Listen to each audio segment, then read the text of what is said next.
Henna cone make பண்ணலாமா? நான் இப்போது 100 கிராம்ஸ் ஆஃப் ஹென்னா பவுடர் எடுத்திருக்கேன்.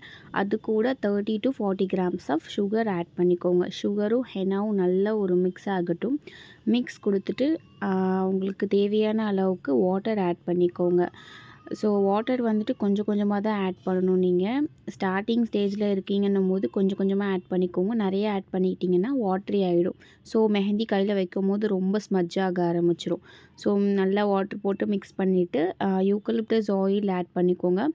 நான் வந்துட்டு யூக்கலிப்டஸ் தான் ஆட் பண்ணியிருக்கிறேன். நீங்கள் எந்த எசென்ஷியல் ஆயில் வேணாலும் ஆட் பண்ணிக்கலாம். டீ, லாவெண்டர், பிளெண்ட் ஆயில் இந்த மாதிரி. ஸோ நல்லா மிக்ஸ் கொடுத்துட்டு நான் பிளெண்டர் போட்டு நல்லா மிக்ஸ் பண்ணிக்கிறேன். நீங்கள் ஸ்பேட்டுலா இருக்குது அப்படின்னா ஸ்பேட்டுலா வச்சே மிக்ஸ் கொடுத்துக்கோங்க. அகெயின் ஒரு மிக்ஸ் கொடுத்துட்டு நான் வந்துட்டு லைட்டாக வாட்ரு வந்துட்டு அப்ளை பண்ணிக்கிறேன். மெஹந்தி மேலே லைட்டாக வாட்ரு போட்டோம்னா கொஞ்சம் ட்ரை ஆகாமல் இருக்கும். ஸோ லெட் போட்டு ஒரு 8 to 12 ஹவர்ஸ் பக்கம் நம்ம டை ரிலீஸ்க்கு வைக்க போகிறோம்.